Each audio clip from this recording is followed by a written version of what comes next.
Welcome to the AI Shift, a show looking at the seismic changes happening in healthcare with artificial intelligence at the epicenter.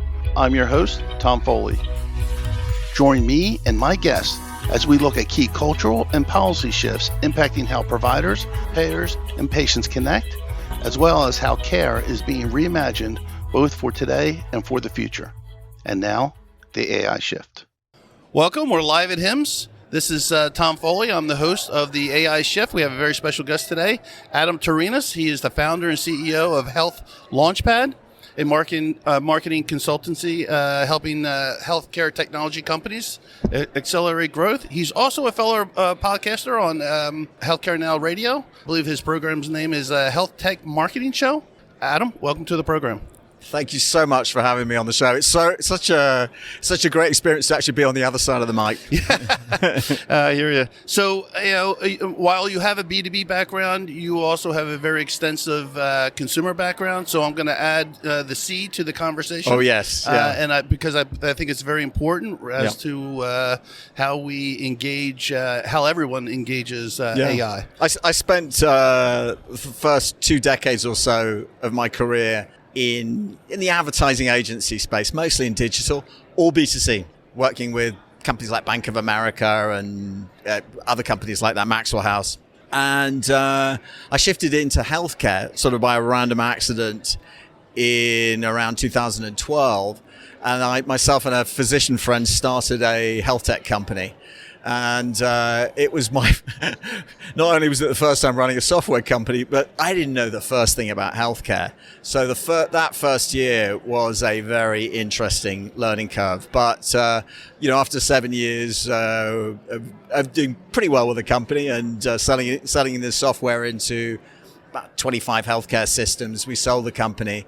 And then I thought, I'm going to go back to my roots, which is marketing. And I particularly like B2B marketing, and I love healthcare and healthcare technology. And so that's where we focus. And so Health Launchpad was basically born out of that experience. Awesome. So let's get into the conversation. The first question, for years, patients have discovered healthcare through Google and through the websites of health systems and their clinic. As conversational AI becomes the first place consumers ask health questions, how does it change the way in which healthcare companies need to think about marketing and the discoverability? Yeah, this is one of the most amazing transformations going on in consumer experience, and particularly in healthcare, because healthcare is such an information-intensive issue and such an important, sensitive issue for consumers, aka patients. And for the last decade, you go back 2 decades ago, you went to your physician, and the last decade was you went to Google. Now, increasingly, patients are going to AI, and they do that in 2 ways. So actually, the majority of the way that they go to AI is still through Google, because Google is now, with AI overviews, most of the time you get an AI answer. Yeah. And for a lot of consumers, they just don't leave that. But increasingly, I think it's something like 40 million Americans now use ChatGPT for health research. And, a third say the AI summary within Google gives them the answer they know. And then again, 40 million people are actually then going after ChatGPT and Claude and all those places. As you know, I work for an AI company, Doctronic. So I'm not here to hinder those statistics, but I always use this use case. A patient goes to Google and asks, how many Tylenol can I take today? Google will literally give you 1 million answers. Yeah. If you go to ChatGPT, it'll give you one answer. Right. The PI information.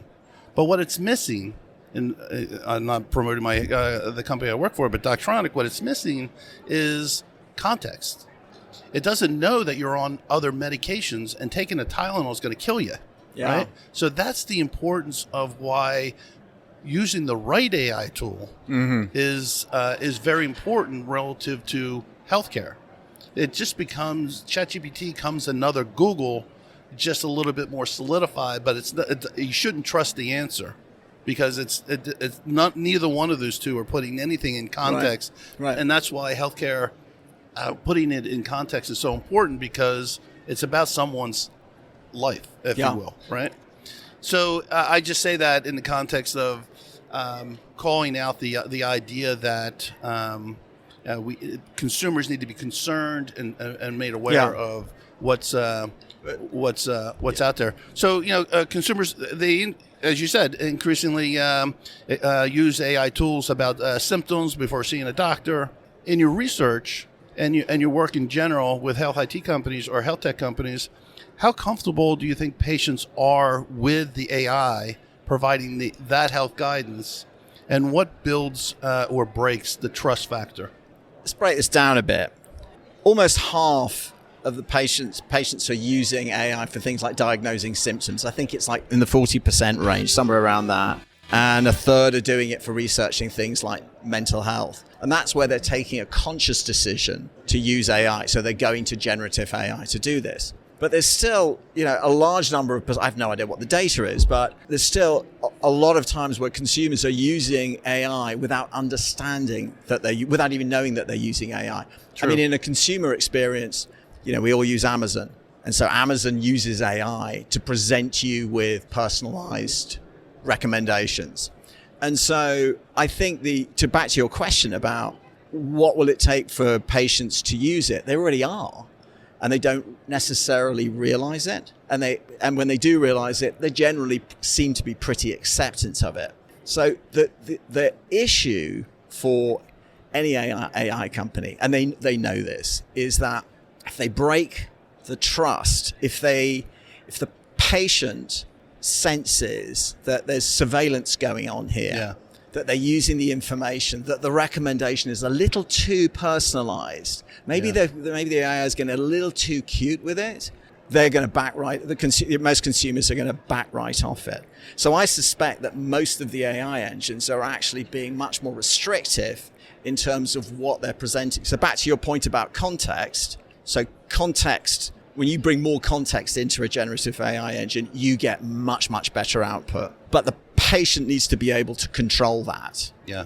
And so if the patient can control that, and once they start to trust that they can put that sensitive information into the AI, this could explode in multiples over the next few years. I couldn't agree with you more in the idea that as soon as the AI becomes a marketing engine, specifically in healthcare, if the responses come back all related to directing you to a certain place, then your AI has lost its position. And because accuracy, health, everything based on truly evidence-based care, doing what's in the best interest of the patient, not a marketer, if you will. Well, they'll do marketing, but it's a big problem for the marketers. So whether you're a healthcare provider or a drug company, the deal that you've done over the last 2 decades is if you build your website so that Google likes it, or at least values the information that you have there, you're going to rank highly. And so for the last 2 decades, from a marketing standpoint, when it comes to using the internet, it's all about ranking. Well, the AI engines don't work on ranking. They work on gathering and synthesizing information and presenting a cogent, cohesive answer. And for the marketer, it's a problem because, well, where do I get my credit for it? So the best that you're getting these days is citations. So, you look at an AI answer in AI overviews or in ChatGPT or in Claude, you might see links or some of the little tiles that show up where what the references that they use. And there's some chance that you'll go through to it. But the problem for most marketers is that many companies have seen a massive fall off in the traffic that they get to their website because consumers aren't clicking through anymore. They're staying on the AI engine. Yeah. And that's a huge problem. As you said in one of your writings, marketing in healthcare is hard. It's right. Because the whole credibility has to stand out. And to your point, AI engines aren't necessarily focused on rankings in a Google engine. It's really they're ranked on credibility. Right. And so outcomes becomes important, and flexibility. So the ability to make sure that patients have access. Not all patients patients want, or I should say consumers want answers. You don't necessarily need to go to a doctor to get an answer. Right. You just need guidance. Even if the guidance says, hey, that's an over-the-counter thing. So 25% of users who use platforms like ChatGPT are satisfied enough with the answer that they don't consult a doctor. That's actually a bit scary because that number's just going to get bigger. But to your point earlier on about, can you trust the answer? Is it validated? Does it give you enough information? Is it incomplete because the information is omitted? Are you actually thinking maybe that you've got enough information that you don't need to see a doctor? Yeah. There's a whole raft of problems. What are your thoughts on, we mentioned ChatGPT a couple of times, but ChatGPT is very broad, right? It covers not only healthcare, it covers everything else, right? Here's I guess, a very interesting point though. So this hits home really hard to me because in the last 6 months, we invested building a context engine. So basically embedding expert information into what are called vector stores that will then work with ChatGPT or Claude so that it crunches on that information before it goes out to its own corpus of information.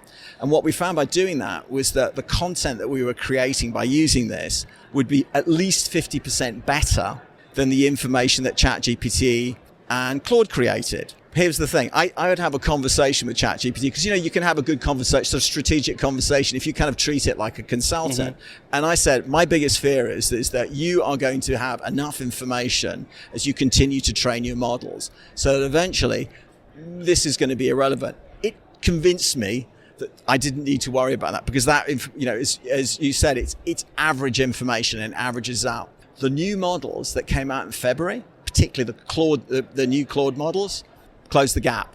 They have what I don't know enough about what they've done, but whatever they've done has made it so that the information the answers that you get back from the AI engines are much better than you got last year. And so this is, it's 2026. What's it going to be like in 2 or 3 years as these things continue to accelerate their ability to learn? And so I wouldn't, I would say that you're going to get better and better information out of this and information you can trust. So while the AI is getting better and better, I don't disagree, and it's becoming more personalized, contextualized. But from a marketing perspective, still, how does that health tech company, what's working and what's not working in the context of a health tech company knowing that the destination is AI, hypothetically? Yeah. What is working relative to these companies? Everybody's figuring it out. Yeah. So whether you're a health tech company trying to attract providers or you're a provider trying to attract patients, you've got the same problem.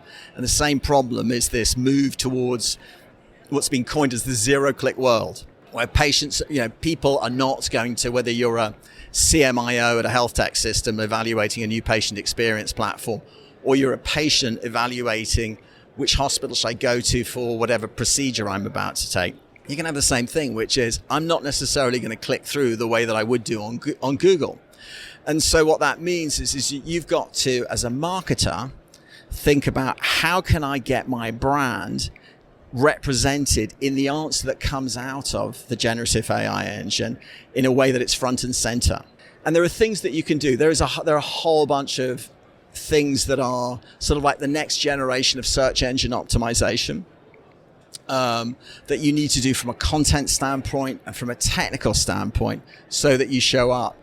We found that by doing them, just for my own company, that we're actually getting business directly out of people searching on ChatGPT.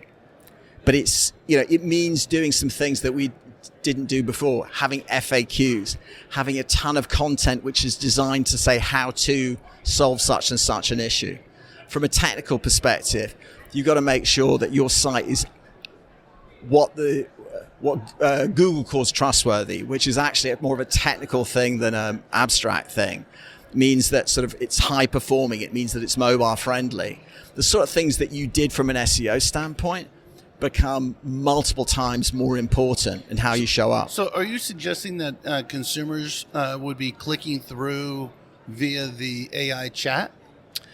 They do. But at a much lower rate. How does that? Let's go back to the earlier part of our conversation, in that credibility matters, right? Yeah. As soon as you start needing to click through, right? You lost them on your page, one, that could be, or two, is the click through seen as a marketing effort versus a delivery of care? Think about the buyer journey. So if you're a patient, you're concerned about a health issue that your child has, and you go to ChatGPT for it, and the local hospital or the local healthcare system has a piece of content that comes up as cited. It's like, oh, you know what? I know that healthcare system. So I'm going to click through and actually take a look at that. So that behavior that you would have done on Google still happens in the generative AI engines. The problem is that it happens at a much, much, much lower rate.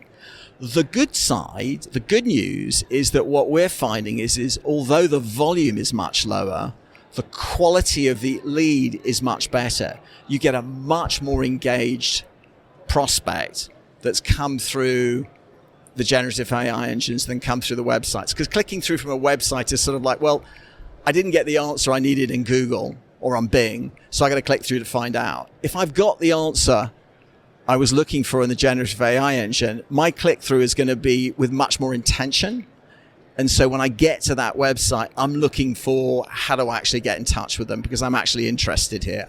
I've done the sort of the part of the buyer journey that you would have done on the company's website, you're now doing in generative AI engine. So by the time you get to the generative AI engine, you've kind of already made your mind up that this is where you want to go. Okay, interesting. So do you think that AI engines in the future will ultimately become the effective referral engine for healthcare providers? Potentially, yeah. I mean, I do. I think that's. I think that's possible. I think it's going to be much harder. The problem for healthcare systems is it's going to shake up the digital referral systems. So a company's going to, a patient's going to go to places like Health Grades the way that they used to. Are they going to click through a paid link on Google the way that they used to? Probably not. So that whole sort of patient inbound referral system is being disrupted by this. And that the generative AI engines are trying to figure out how they can monetize this. So they're already talking about having paid advertising embedded within the experience. So they have the potential to replace it, but it's just, I can't see it being a like for like transition.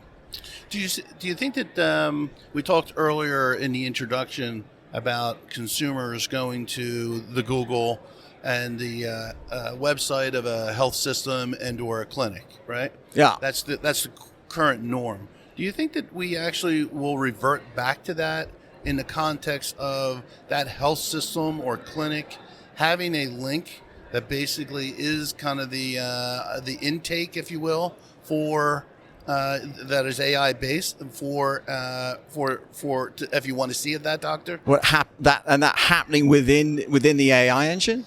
They would let's just say the AI engine. Let's just say there's a tag on the website. You click through, and then you ultimately start giving your chief complaint and walking through. Yeah. Well, why do you want to see a doctor? Right. Use the AI as kind of the. Oh, I see. Yeah. I don't know. I think that's a very complicated thing because I think first of all the generative AI engines like ChatGPT and Claude kind of need to figure out what their role is and how they want to monetize that.